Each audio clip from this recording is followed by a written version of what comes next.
If you saw the last video I did, you saw that I made some corrugated maple here, and I just did that with a modified OG bit like this one. I just took off the bearing and ground the top down so it looked like this.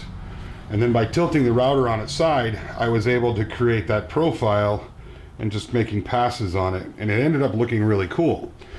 Well, here's the base that I used, and I had a couple issues with it. I literally threw this together just a half an hour, 45 minutes the other morning when I needed it. And I made it so it tilted this way, which makes the visibility a little bit more difficult. Now you still have some pretty decent visibility, but I wanted to build it so it tilts backwards so you have all this open air visibility so you can really see what's going on. And like most projects, this one began over at the table saw. Now this doesn't take a whole lot of material for this project. In fact, just a small piece of 1/2 inch and a couple small pieces of 3/4 inch ply are what I used to build this router or tilting router base. Now you guys have seen me use the blue tape trick before, where I put blue tape down, then glue, and then glue a template to it. Well, a subscriber turned me on to using the blue tape between two pieces that I want to double stick tape together. So you put blue tape down, then double stick tape, and then you sandwich the pieces together. And that worked wonderfully. I used FastCap's Fast Edge, and that stuff is super, super strong. So, but by the time you get done milling up a part, you pull it apart, it's hard. You got to use a card scraper and other things to clean it up. But with the blue tape, it just comes off really easy. Now, once I had all the templates in place, it was just standard milling operations. Headed over to the drill press to drill out the holes. I did profiling work over at the bandsaw, and then came back and cleaned everything up with a disc sander. Now this project is simple enough that you don't need a bandsaw to build it. You could cut it with a jigsaw, or you could really just make the cut square rather than round. The only part that you'd really have to do is this right here. This slot is for the adjustment for the tilt on the router, and that kind of needs to be in that arch pattern. So if you didn't have a jigsaw or a scroll saw, you could use a coping saw as well. Now I typically will make all my straight cuts at the table saw or over on the chop box, but with small parts like that, it's really dangerous to get your hand that close. So you see me using the $10 million stick. That's the new one from FastCap. This thing is awesome.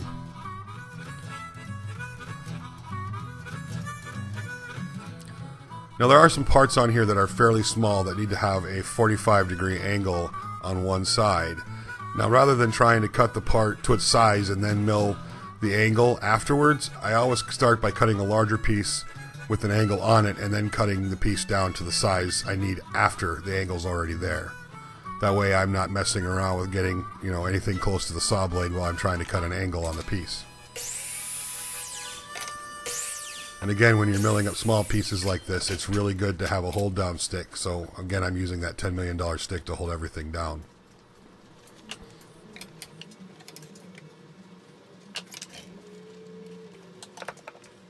Now to put this whole thing together, I'm using 2P10. 2P10 is a CA gel that comes with an activator, or you can get an activator for it, which makes gluing up projects like this crazy fast. You just squirt on some 2P10, use the activator to spray on the piece that you're going to stick it to, and put it together, and literally in seconds it's bonded and you can move on to the next step. Now that's the section that I'm going to mount the router to, and to do that I need some holes drilled in either side to run a hose clamp through. Now once I have the holes drilled, I can put the sides on.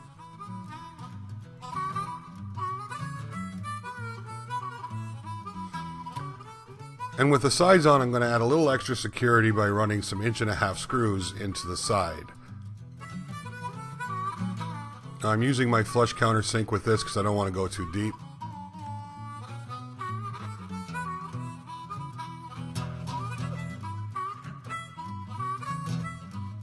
Now before mounting the parts that make this whole thing tilt to the router base, I'm going to add them to the router mount. So when I put it on the router base, I can kind of level everything out and make sure it's positioned correctly.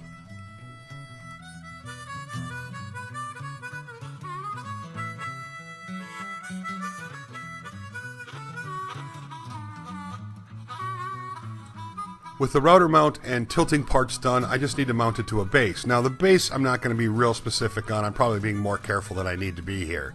Just going to mark out some positions where it's going to go, and then come back and drill some through holes, so after I glue this on I can know where to run the screws up through the bottom. Now I'm going to drill a 1.5 inch hole, and this would be where the router bit would come through if the mechanism is stood straight up at a 90-degree angle. And then just trim everything out with the bandsaw and clean it up with a sander.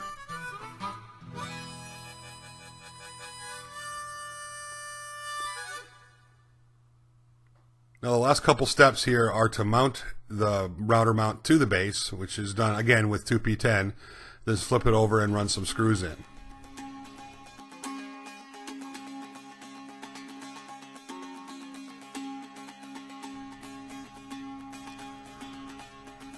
One of the final steps is to add the handles. Now I'm using 1-inch dowel here, and this works really well. It's comfortable, and I like to have the handholds there for better control. Now with all that done, I took the router mount back out of it and added the hose clamp to it, and that's what's going to capture the trim router in this whole device. So I know some of you are probably thinking, why a tilting router base? Well, the answer is simple. Router bits are expensive, and if you have a tilting router base, you can get a lot more out of router bits that you may already have laying around the shop.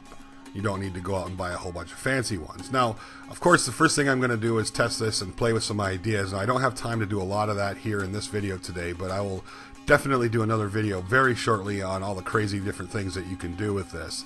But I added the router base to a elliptical jig and was getting some really interesting results. So that first one kind of had that wing effect, and this one ends up looking a lot like a chocolate bar when it's done. So I'll show you some more tips and tricks with this router base that are pretty wild and crazy in upcoming videos. In the interest of full disclosure, they do make tilting router bases for trim routers commercially. Now they're a bit limited, but we'll talk more about that in future videos. I do want to thank Fastcap for sponsoring today's show. If you saw anything in this video from Fastcap that you'd like to learn more about, you can find links in the description box.